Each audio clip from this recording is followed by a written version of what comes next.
Today's episode is brought to you by Proud Wolves. It is Proud Wolves' mission to build stronger local communities by using global systems. Our main focus is the integration of children in the local community to boost their sense of purpose and belonging and reduce mental health issues and suicide rates. We want to make sure that children all over the world have free access to cultural activities and sport. Proud Wolves helps organizations to change their income models and stops them relying on membership fees for children. Find Proud Wolves on Google for more information. Now, get ready for your All-NBA Team of the Week.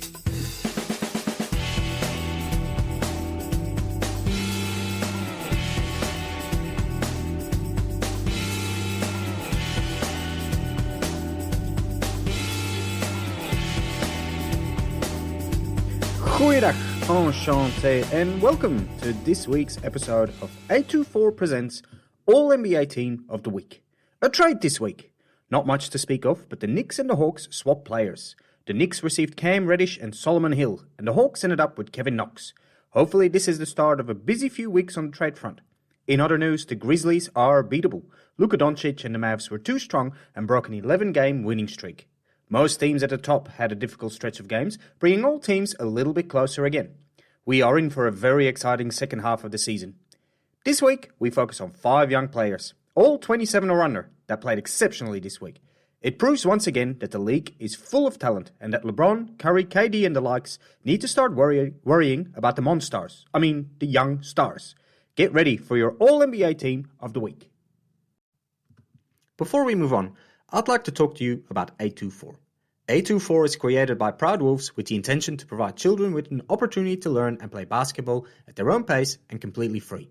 We have created different courses which are available on the website to improve their basketball skills. But our real mission is to help disadvantaged children by building and upgrading basketball courts around the world and supply them with basketball gear to play with. Come and find our website and grab a t-shirt to support the course. Now, let's get back to the show. Pick one! Our first pick of the week is Cunningham of the Detroit Pistons. Winning 3 out of the last 4 games, the Pistons are putting a bit of space between them and the worst team in the league, the Orlando Magic. Yes, they're still the second worst team in the league, but with wins against the Jazz and the Raptors this week, Cunningham and his men are finally learning what winning is. And for a young team, that's important, because it is very hard to break from a losing culture. Ask the Kings or the Timberwolves. Obviously, the Pistons are nowhere close to becoming a playing team overnight, but you can play well, win occasionally, and still end up high in the lottery picks. Look at OKC. They're the masters at tanking. Expectations were high for Cunningham, who was the clear number 1 pick in a high-quality draft class. Evan Mobley, Scotty Barnes, Josh Giddey, Franz Wagner, Zaire Williams, they're just a few names that are standing out among the rookies this season. And we have to be honest, Cade is not in the running for Rookie of the Year. He has not been on the court often enough and really struggled early on in the season. But just as rumors were starting to circle that the Pistons misfired on him, he started to turn it around. He began to shoot better, dish out more assists, and became more present on the court. This week, against Donovan Mitchell and the Jazz, he finished with a career-high 29 points and 8 assists. Of the 9 players that played in each of the 3 wins this week, only Corey Joseph and Trey Lyles are older than 25. It is safe to say that the Pistons have a young core, and some of them are really talented, like Sadiq Bey and Hamidou Diallo. Considering they'll be able to add another talent through the draft, this Pistons team looks set for the future. Especially because they've been playing without their biggest trade asset, Jeremy Grant, who has been out for the last 15 games. Grant could potentially be the most wanted player at the trade deadline, so if the Pistons play their cards right, they can surround Cade with even more talented players and draft picks. Pick 2! Our second pick of the week is Tyler Hero of the Miami Heat. The Heat are on a 4-game winning streak and have climbed back up to second spot on the ladder in the East, only 1 game behind the Bulls. This week, they beat the Suns, the best team in the league, by 23 points in Phoenix, and won both home and home games against Atlanta. I did pick them to be one of the teams to battle the Bucks and the Nets in the East this season, so you'd think that it wouldn't be a surprise that they're this good. But considering they haven't been able to play Bam Adebayo for 20-plus games, and Jimmy Butler has missed 13 of their last 20 games, it just makes it extra special. The Heat have relied on 35-year-old Kyle Lowry, and especially young gun Tyler Hero, to get them through. Tyler Hero was the talk of the league in the bubbles 2 years ago. Still only in his rookie year, he averaged over 16 points, 5 rebounds and nearly 4 assists per game in that 29-game stretch, helping the Heat nearly take it all the way. As you all surely remember, the Heat fell in the finals against LeBron and the Lakers. Everyone considered him the steal of the draft, being picked at 13. Obviously, in a redraft, he wouldn't have jumped big names like Zion and Ja, but he definitely would have fit in the top 5. He was predicted to take another leap in year 2, but it turned out to be a fizzer, something that happens often to second-year players. Fans around the world sold their hero stock, quite literally, with his moments in Top Shot plummeting and his rookie cards going for pennies on the dollar on eBay. So-called experts around the league starting to yell out that the Heat should trade Hero because he's eligible for his rookie extension at the end of this season, and Miami shouldn't be on the hook for $180 million over 5 years. But oh boy, is Hero proving the critics wrong this season. Over 35 games so far, he averaged more than 20 points a game, 5 rebounds and 4 assists. Looking at his rookie year, excluding the bubble, and last season, these are much better numbers and putting him in the conversation for most improved. And because he has come off the bench for the majority of these games, he's deserving of 6th player as well. Hero is back on top of the world, deservingly claiming his place on this loaded Miami roster. I wouldn't be surprised that by the end of the season, his top shots are back up where they were 2 years ago.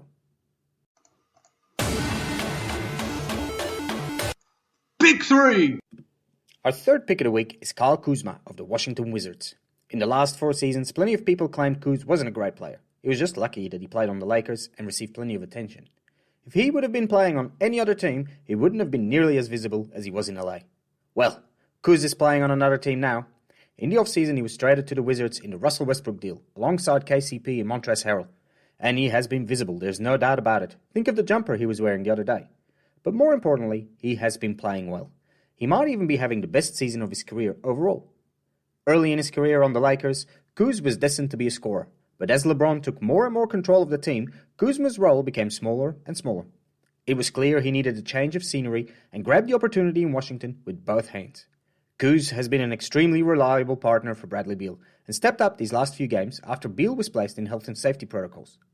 Over the last 3 games, which were all wins for the Wizards, and 2 of these were played without Beal, Kuz has averaged 25 points per game and a whopping 12 rebounds a game. He's been shooting 61% from the field and 46% from deep. If he could only lift his free throw average from 64 to 90, he would truly be on an amazing run. But we have to place all of this in perspective as well. The last 3 games the Wizards played, they played the Magic twice and OKC at home. Not the biggest competition. The Wizards are also a pretty average team. Sitting at 8th in the Eastern Conference is not bad, but it's also not that great. The fact that they're only 2 games over 500 sort of proves it. They've lost a lot of shine since their 10-3 start to the season. We hear a lot of reports of teammates fighting each other, which is never a good sign. A lot can still go wrong for this team moving forward, but right now, we finally get to see the Kuzma we always wanted to see in LA. Hopefully he can continue this great stretch of basketball and help the Wizards get into the playoffs. Pick 4. Our 4th pick of the week is Brandon Ingram of the New Orleans Pelicans. The Pelicans. Where do we begin? Frankly, the Pelicans have been a total mess this season. It all started at training camp when they announced that Zion had secret foot surgery during the offseason and was recovering. He was supposed to be back by the start of the season. But, not to worry, that the rest of the team was ready to guide them to the playoffs. Then, right before the first game, turned out that Zion wasn't ready. In fact, he wasn't even close to ready. He hadn't recovered yet from his surgery and he looked totally out of shape. On top of that, the team that did play was horrendous. In a league with teams like the Rockets, Magic, Pistons, and OKC purposefully tanking, this Pelicans team was worse than all of them. Now, halfway through the season, it looks like there is light at the end of the tunnel. Yes, Zion could still miss the rest of the season, and the Pelicans climbing in the standings is more other teams around them dropping down. But the Pelicans are turning things around nonetheless. In their last 15 games, they have only lost 6. That's a .600 record, and will place them in the top 6 in the West. Too bad they were 7-20 before that. But let's focus on the positive.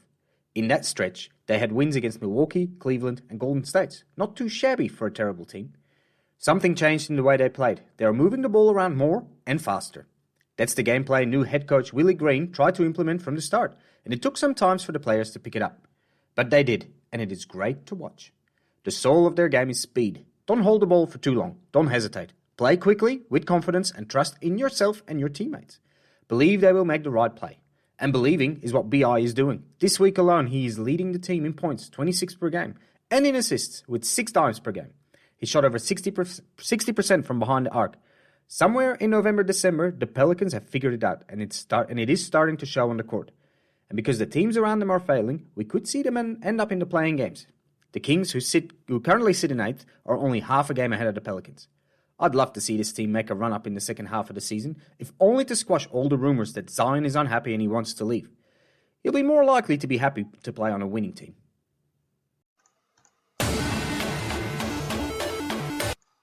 Pick 5.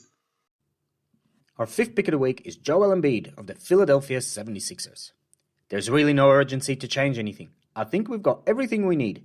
Those were the words of Joel Embiid after a convincing Sixers win, this time against the Celtics. An obvious dig at teammate, former teammate, whatever Ben Simmons is these days, and a clear show of support to GM Daryl Morey, who said earlier in the season that it could take up to 4 years to trade Ben Simmons. And as long as the Sixers dominate on the court and the players show support for the front office, Morey can afford to take his time. Especially now that he is trying to include Tobias Harris in a trade as well. That's $70 million combined. What team will be willing to match that? So the saga continues, but the Sixers are playing well. In their last 10 games, they are 8-2, with the most notable win in Brooklyn against KD and Harden, where Joel waved Durant off the court at the end of the game. It shows Embiid's mindset right now. He's absolutely dominating. His numbers are better than last season, when he was the last competitor standing to challenge Jokic in the MVP race. In this 10-game stretch, he's averaging nearly 31 points a game and 10 rebounds a game. He looks in great shape and is bullying people on the court, allowing his teammates to get open looks themselves. The Sixers have climbed back up the standings and are now sitting in 5th, less than 2 games behind home court. And that needs to be the goal for the Sixers, to sneak into home court advantage, at least for the first round of the playoffs. The playoffs. That's a different beast for Philly. Right now, they're strong in the regular season, but I worry that this team is not capable of performing well in the playoffs. I think we'll see a repeat of the bubble playoffs, where Philly was swept in the first round by the Celtics. The Sixers are slow, really slow. With Harris, Curry, Green, and Embiid, they have some of the slowest NBA players running in transition. It is Embiid that is getting upset that things aren't moving fast enough. They won't be able to last against the Giannis, who only needs 4 steps to cross the entire court. Unfortunately, for this proud Sixers franchise, if they want to stand a chance at winning anything this season, they will have to make that trade before the deadline, which is now less than 4 weeks away. This was our All-NBA Team of the Week. Please share the podcast and give us 5 stars. If you have any questions, contact us on a24office@gmail.com. Thank you for listening. We will talk to you next week. Ballers out.